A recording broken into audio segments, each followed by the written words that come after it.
మీరు పేలిన అవాకులు చెవ్వాకులు కేసీఆర్ గారి మీద కానీ, హరీష్ రావు గారి మీద కానీ, కేటీఆర్ గారి మీద కానీ, మీరు చెప్పిన పిట్ట కథలు, లేకపోతే నా మీద చేసిన వ్యక్తిగత దూషణలు, వాటిని మీ విజ్ఞతకే వదిలేస్తున్నా. ఎందుకంటే ఒక వ్యక్తి ఒక పతాక స్థాయికి చేరిన తర్వాత చాలా విఘ్నతతో ప్రవర్తించాల్సిన అవసరం ఉంటుంది. అది ముఖ్యమంత్రి స్థాయి అంటే అది చాలా పతాక స్థాయి, చాలా మందికి అది అందని ద్రాక్ష రాజకీయాల్లో కూడా నాయకులకి. అలాంటిది మీరు ముఖ్యమంత్రిగా మీరే చెప్తున్నారు చాలా కింద స్థాయి నుంచి జెడ్పీటీసీ స్థాయి నుంచి నేను ముఖ్యమంత్రి అయ్యానా అని. మరి జెడ్పీటీ స్థాయి నుంచి మీరు ముఖ్యమంత్రిగా అయిన సందర్భంలో మీరు ఆ ఉన్నత స్థితిలో ఉండి మీరు ప్రవర్తించాల్సిన లేదా మాట్లాడాల్సిన తీరు ప్రకారంగా మాట్లాడుతున్నారా? ఈ బాడీ షేమింగ్ అనేది మీరు ఇంకా నిరంతరం చేసుకుంటూ పోతూనే ఉంటే ప్రజలు హర్షిస్తారా? ప్రతిపక్షంలో ఉన్నప్పుడు మేము అధికార పక్షంలో ఉన్న నాయకుల మీద మీరు పర్సనల్గా వ్యక్తిగతంగా మీరు బాడీ షేమింగ్ చేస్తే కొంతమంది ఆనందపడి ఉండొచ్చు కాక, కానీ ఇవాళ ప్రజలు చూసేది ఈ చిల్లర మాటల కోసం కాదు. ప్రజలు చూసేది మీరు ఇస్తామన్న వాగ్దానాలని ఎప్పుడు పూర్తి చేస్తారనేది. మీ ద్వారా నేను రేవంత్ రెడ్డి గారిని అడుగుతా ఉన్నాను. నిన్న ఇక్కడే చెప్పారు కదా, కన్నెపల్లి పంప్ హౌస్ దగ్గర నీళ్లు లిఫ్ట్ చేస్తే లేదా అక్కడ నిలబెడితే మేడిగడ్డ దగ్గర భద్రాచలం కొట్టుకుపోతుందని చెప్తాడు. నేను మంత్రిగా ఉండి ఇదే ఒంటికన్నుతో నువ్వు అన్న నా లిమిటేషన్తోనే 25 లక్షల క్యూసెక్కుల నీళ్లు వచ్చినా కూడా ఒక్క ప్రాణం కూడా పోకుండా మేడిగడ్డ నుంచి భద్రాచలం దాటిన వరకు, ధవళేశ్వరం వెళ్ళేదాని వరకు 25 లక్షల క్యూసెక్కుల నీరు కంటిన్యూస్గా మీరు చూశారు మిత్రులారు. నేను అక్కడే ఉన్నా 2022 సంవత్సరంలో. 2023 సంవత్సరంలో కూడా 16-17 లక్షల దాకా క్యూసెక్కుల దాకా వచ్చింది. గోదావరి జలాలు రాలేదా? గోదావరి జలాలు 25 లక్షల క్యూసెక్లు భద్రాచలం క్రాస్ అయిపోలేదా? భద్రాచలం కొట్టుకుపోయిందా? ఇప్పుడు అక్కడ 1,00,000 క్యూసెక్లు కూడా లేదు కదా, దాదాపు ఉంటే 1,00,000 క్యూసెక్లే. వాటిని ఎత్తిపోసి ఉత్తర తెలంగాణకు సంబంధించిన వరప్రదాయని కాళేశ్వరం, ఆ రైతుల ఆకాంక్షలు నెరవేర్చండి. ఎల్నినో సీరియస్ ఎల్నినో ఉంది, వర్షాభావ పరిస్థితులు ఉన్నాయి. మరి ఏ రకంగా ఎడిదిరిగి ఎటొస్తుంది అనేది అర్థం కావట్లేదు. వర్షాలు పడతాయో పడవో. ఇప్పుడు వచ్చే నీళ్లు కూడా ఇంద్రావతి నుంచే వస్తాయి. ఈ కాళేశ్వరం ప్రాజెక్టు కట్టినప్పుడు కూడా కేసీఆర్ గారు పదే చెప్పారు, ఒకవేళ గనక పైనుంచి గోదావరిలోకి ఇన్ఫ్లోస్ మహారాష్ట్ర నుంచి కానీ లేకపోతే కర్ణాటక నుంచి కానీ ఇన్ఫ్లోస్ లేని సమయంలో కూడా మనకి ఇంద్రావతి నుంచి మనకి ప్రాణహిత నుంచి మనకి కంటిన్యూస్గా ఫ్లోస్ ఉంటాయి. అవి ఎప్పుడూ కూడా అక్కడ ఆ ఛత్తీస్గఢ్ అడవుల నుంచి వచ్చే వాటరు దానికి 100% గ్యారంటీ ఉంటుందని చెప్పడం జరిగింది. అది ఇలా వాస్తవం. ఆ వచ్చే నీళ్లు కూడా పైనుంచి నాసిక్ త్రయంబకేశ్వరం నుంచి గోదావరి వచ్చేది అక్కడి నుంచి రావట్లేదు. గోదావరి ఇన్ఫ్లో ఇప్పుడు వచ్చే 1,00,000 క్యూసెక్లు మేడిగడ్డ దగ్గర వచ్చేది. ఆ వచ్చేది కూడా ఈ 2 ఉపనదుల్లో ఒక ఉపనది నుంచి ఎక్కువ వస్తూ ఉంది. దాన్ని ఎత్తిపోసుకొని మిడ్ మానేర్ నింపుకోవచ్చు, లేకపోతే ఎల్లంపల్లి నింపుకోవచ్చు, లేకపోతే ఇతరత్ర ఎస్ఆర్ఎస్పి పునరుజ్జీవన కార్యక్రమం అన్ని కూడా చేసి చూపించినాయి. ఇవన్నీ సరే, మీకు అహం అడ్డొచ్చో లేకపోతే ఇంకోటో కాళేశ్వరం పంపులా అని చేస్తే మళ్ళీ ఆ కాళేశ్వరం ప్రాజెక్టు గొప్పతనం మళ్ళీ మీరు ఒప్పుకోవాల్సి వస్తుందన్నో ఇవాళ అనేక అబద్ధాలు చెప్పి దాన్ని ఆ ప్రాజెక్టును పండబెడతా ఉన్నారు. కానీ విఘ్నులైన సీనియర్ నాయకులు వేరే పార్టీలో ఉండి కూడా ఈటెల రాజేందర్ గారు లాంటి వాళ్ళు కూడా నిన్న చెప్పారు, మీరు ప్రజల్ని శిక్షించకండి, రైతాంగాన్ని శిక్షించకండి. మీరు అక్కడ నీళ్లు ఉన్నాయనేది వాస్తవం. నీళ్లు ఎత్తిపోయటానికి మీకు ఏం అడ్డంకులు లేవు.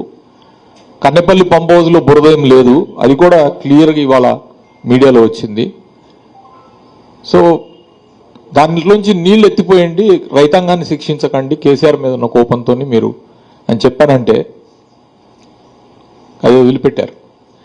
నేను అడుగుతా ఉన్నా, మీరు ఇక్కడ మంత్రి గారు ఒక ఆయన నేనే నీళ్లు తీసుకొచ్చా సీతారామ ప్రాజెక్ట్ అని. సీతారామ ప్రాజెక్టుకి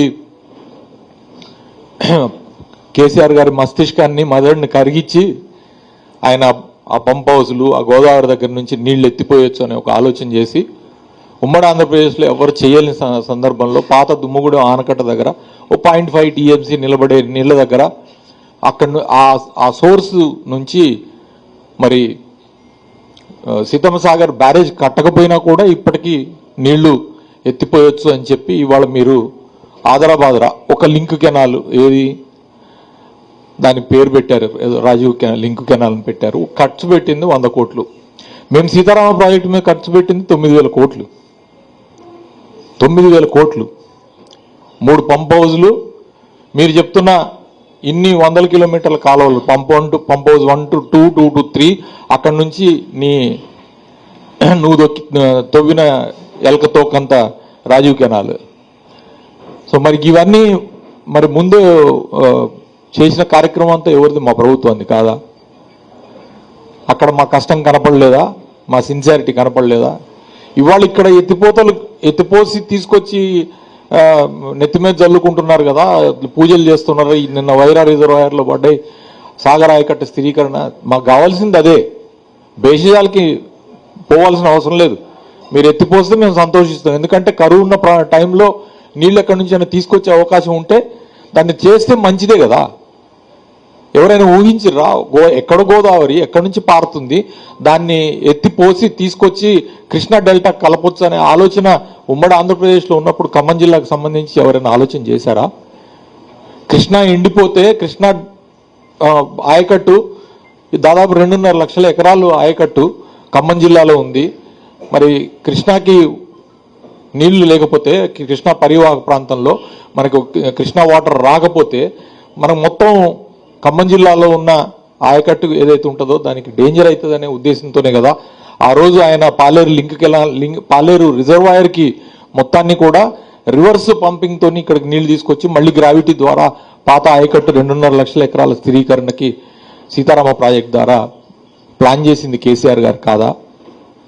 అది కాకుండా మళ్ళీ ఫర్దర్గా 4.5 లక్షల ఎకరాలు బై గ్రావిటీ మళ్ళీ దీనికోసం మిగతా నాన్ కృష్ణా ఆయకట్టు ఏరియాల్లో కొత్త ఆయకట్టు సృష్టించడానికి కూడా ప్రణాళిక వేసింది కేసీఆర్ గారు కాదా? నేను అడుగుతా ఉన్నా. ఇవాళ ప్రాజెక్టులు లేదా నీళ్లు, రైతాంగం అవసరాలు ఇవన్నీ కూడా ప్రభుత్వం యొక్క continuous responsibility. It is the continuous responsibility of any government. ఇప్పుడు జవహర్లాల్ నెహ్రూ అన్నప్పుడు నాగర్ సార్ కట్టిర్రు అంటే ఆయన ప్రభుత్వం ఉంది అప్పుడు. దాని తర్వాత శ్రీశైలం కట్టారు, అప్పుడున్న ప్రభుత్వం తీసుకున్న చర్య. ఉమ్మడి ఆంధ్రప్రదేశ్లో తెలంగాణలో ప్రాజెక్టులు కట్టలేదు అనేది వాస్తవం. కాబట్టి కట్టనందుకు కేసీఆర్ గారు మనకి నదులు కిందకున్నాయి, భూభాగం పైకి ఉంది కాబట్టి మనకి ఎత్తిపోయడం తప్పితే లిఫ్ట్ ఇరిగేషన్ తప్పితే ఎత్తిపోయడం తప్పితే వేరే అవకాశం లేదనే ఉద్దేశంతోనే వీటన్నిటిని కూడా ప్లాన్ చేయడం జరిగింది. నేను అడుగుతా ఉన్న మిత్రులారా, ఇన్నాళ్ళ నుంచి ఇప్పుడు 2.5 సంవత్సరాల నుంచి రేవంత్ రెడ్డి గారు తుమ్మిడిహట్టి గురించి కథలు చెప్తా ఉన్నారు. నీ తుమ్మిడిహట్టికి మరి మహారాష్ట్ర నుంచి పర్మిషన్ తెచ్చావా? ఇంకా నీకు మిగిలింది 2 సంవత్సరాలు మాత్రమే. ఈ 2 సంవత్సరాల్లో తుమ్మిడిహట్టి దగ్గర ఒక 2 తట్టల మట్టన్న ఎత్తగలననే ఒక కాన్ఫిడెన్స్ మీ ప్రభుత్వానికి ఉందా? లేదు. ఉన్న వ్యవస్థల్ని వాడుకోము, కొత్తగా చేసేదానికి ఏం లేదు. కానీ మూసి ప్రక్షాళన మాత్రం ముందేసుకొని కూర్చున్నాం. పిల్లల ఫీజు రీయింబర్స్మెంట్ కోసం అని చెప్పి 250 కోట్లలో వెళ్ళి టైం తీసుకుంటారు. 250 కోట్లంట ఫీజు కొత్త ఈ బ్యాచ్ వచ్చే స్టూడెంట్స్కి అడ్మిషన్ చేయడానికి మేము ఆగస్టు 15వ తారీఖు లోపల చెల్లిస్తామని కోర్టులో నిన్న అఫిడవిట్ ఇచ్చి గ్యారంటీ ఇచ్చారు. 250 కోట్లు పిల్లలకి ఫీజుల కోసం ఇవ్వటం కోసమేమో మీరు ఎత్తుక్కుంటారు. కానీ 100 కోట్లు ఫుట్బాల్ మ్యాచ్కిను, లేకపోతే 200 కోట్లు అందాల పోటీలు పెట్టడానికి మాత్రం మనకి చేతులు బాగా వస్తాయి. సో అందుకని నిన్న వారు చేసిన కామెంట్స్ లేకపోతే ఇతరత్ర దాని గురించి నేను పెద్ద ఎక్కువగా చర్చించకపోయినా అది వారి విజ్ఞతకు వదిలేస్తూ మరోసారి నా విజ్ఞప్తి ఏంటంటే మీరు ఇంకా జెడ్పీటీసీ స్థాయి నాయకుడు కాదు, మీరు ముఖ్యమంత్రి స్థాయి నాయకులుగా ఎదిగారు కాబట్టి జెడ్పీటీసీ స్థాయి నాయకులు చేసే దానికన్నా కూడా ఇంకా బెటర్గా ఉండాలి మీ ప్రసంగాలు, లేదా మీరు ఇచ్చే మెసేజ్ ప్రజలకి. కాబట్టి మీరు మీ విజ్ఞతను పెంచుకోవాలని, రాజకీయ నాయకులు ఎవరైనా రాజకీయాల్లో ఉంటే అది వాళ్ళు ప్రజాసేవ చేయటం కోసం, నిస్వార్థంగా పనిచేయటం కోసం రాజకీయాల్లోకి రావటం జరుగుద్ది. అది నా ఉదాహరణ. నా విషయంలో ఒకవేళ నిజంగానే కనుక నీకేమన్నా మెటీరియల్ ఉంటే నా గురించి ఏమన్నా ఆరోపణ చేయాలి అని అంటే నీ దగ్గర మెటీరియల్ ఉంటే మాట్లాడాలా.